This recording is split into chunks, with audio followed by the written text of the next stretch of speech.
सुधीरजी, विनोद तावडे असं पैसे वाटत असल्याचा यावेळेस बहुजन विकास आघाडीकडून आरोप केला जातोय। हितेंद्र ठाकूर म्हणतायत विनोद तावडेंनी फोन केला, त्यांना 10 वेळा ते फोन करतात आणि सांगतायत मला वाचवा। तुमची प्रतिक्रिया सांगाल? मला असं वाटतं की हे हास्यास्पद आरोप असणार आहे।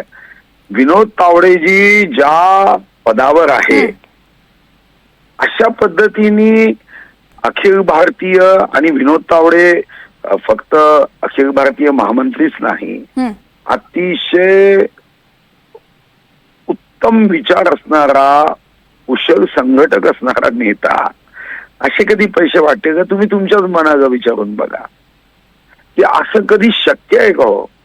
म्हणजे एखाद्या वार्ड अध्यक्षांनी पैसे वाटले असं म्हणतोच कुणी तर कदाचित आपण विश्वास ठेवू। विनोद तावडे मतदारांना येऊन पैसे वाटते। आता सूर्य पश्चिमेकडून उगवेल असं सांगणं आणि या पद्धतीचं आरोप करणं, विनोद तावडेची कोणत्या स्तरावरचं व्यक्तिमत्व आहे? आपण काय आरोप करतोय त्यांच्यावर? मला वाटतं की आपण कमीत कमी याची खात्री केली पाहिजे की अशा पद्धतीने एवढ्या उच्च पदस्थ ते काय ते भाषण देतील मी समजू शकतो, ते येऊन कुशल संघटक म्हणून उत्तम नियोजन करतील हे मी समजू शकतो, ते राष्ट्रीय स्तरावरचे नेते आहे आणि त्यांच्यावर असा आरोप करणं हे हास्यास्पद आहे। हास्यास्पद याशिवाय दुसरं यावर मला वाटतं प्रतिक्रिया असूच शकत नाही। सुधीरजी, तुम्ही म्हणता हास्यास्पद मान्य आहे, मात्र हितेंद्र ठाकूर यांना 10 वेळा विनोद तावडेंनी फोन केल्याचं स्वतः ठाकूर यांनी आम्हाला सांगितलंय। यावर काय सांगाल? तुम्ही म्हणता हास्यास्पद, मात्र तिकडे विनोद तावडेंनी तर फोन केल्याचं हितेंद्र ठाकूर सांगताय। नाही, असं हितेंद्र ठाकूरांच्या फोनवर त्यांचे फोन आलेत, जरा स्क्रीनशॉट द्यावा त्यांनी। आणि तो फोन पैसे वाटपाशी संबंधित आहे असं म्हणणं अजून योग्य आहे। समजा एखादा फोन, आता तुम्ही मला फोन केला, आता उद्या मी जर असं म्हणतोय की तुम्ही मला वाचवा याच्यासाठी मला फोन केला, ते अयोग्य नाही का?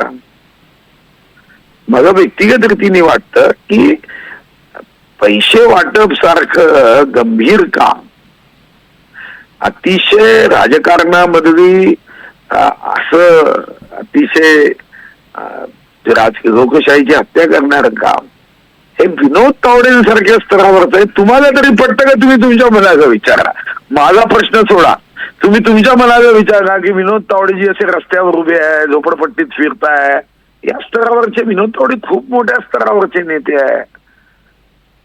सुधीरजी, आपण बघतोय, बोला।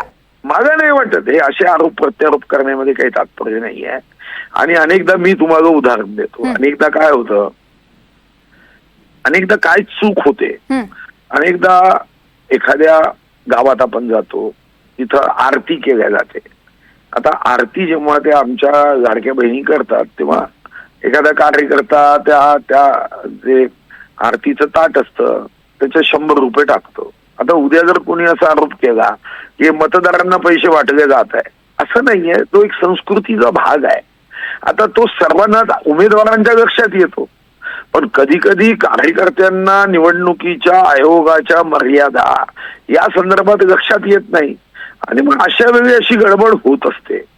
पण विनोद तावडेजी पैसे वाटताय हे तर या जगातल्या कोणत्याही मेंदूला मान्यच होत नाही। सुधीरजी, हितेंद्र ठाकूर यांनी अजून एक आरोप केलाय की भाजपकडून देखील पैसे वाटले जात आहेत, राज्यात अनेक ठिकाणी पैसे वाटले जात आहेत, मात्र निवडणूक आयोग कोणतीच कारवाई करत नाहीये। आता पाहावं लागेल पुढे काय कारवाई केली जाईल, यावर तुम्हाला काय वाटतं नेमकं? नाही, निवडणूक आयोगापुढे कारवाई करत असते। तुम्हाला माहिती आहे की अनेक भाजपच्या एनडीएच्या सर्वोच्च नेत्यांनी एखादा निम्न दर्जाचा शब्द वापरल्यावर त्यांनाही नोटिसेस केल्या। मी तुम्हाला सांगतो की मागच्या लोकसभेनंतर इन्कम टॅक्सच्या नोटिसेस जशा काँग्रेस राष्ट्रवादीच्या उमेदवारांना गेल्या, भाजपच्या उमेदवारांना आल्या। ती शेवटी एक प्रोसेस आहे, ती एक प्रक्रिया असते। जेव्हा तुमच्या ऍफिडेव्हिट मध्ये 5 वर्षाच्या अगोदर दाखवलेली सांपत्तिक स्थिती आणि आत्ताच्या सांपत्तिक स्थितीमध्ये तुम्ही भरलेल्या इन्कम टॅक्स रिटर्न मध्ये काही गडबड दिसली तर ते नोटीस पाठवतात आणि खुलासा घेतात। पण तो काही फक्त काँग्रेस राष्ट्रवादीसाठी असतो असं म्हणणं योग्य नसतं, तो सर्वांसाठी असतो। सुधीरजी, आपण पाहतोय हितेंद्र ठाकूर यांनी स्वतः म्हटलंय जेव्हा निवडणुकीची आचारसंहिता संपते 48 तासांच्या आत तुम्हाला तिकडून आता मतदारसंघ सोडावा लागतो. मात्र विनोद तावडे त्या मतदारसंघात आहेत, त्यावरून देखील त्यांनी निशाणा साधलाय. नाही, मला असं वाटतं की आता असा जर विचार केला, हा काय निवडणुकीनी प्रचार तुम्हाला करता येत नाही, पण उद्या एखादा असा कार्यकर्ता आहे विनोद तावडेजी समजा, आणि त्यांचं ज्या मतदार केंद्रावर नाव असेल त्या मतदार केंद्राच्या बाहेर जाता येत नाही असं नजरबंद नाही करता येत. बाहेरच्यांना प्रचार करता येत नाही, हे खरं आहे. निश्चितच सुधीरजी, तुमची प्रतिक्रिया आता आमच्या उद्या बोला. मी बजारशाचा उमेदवार आहे, मी तर चंद्रपूरचा आहे. उद्या मला तुम्ही म्हणाल की बजारशात प्रचारासाठी जायचं नाही, असं शक्य थोडी होतं. तो शेवटी प्रत्येकाचा अधिकार आहे, ते राष्ट्रीय महामंत्री आहे.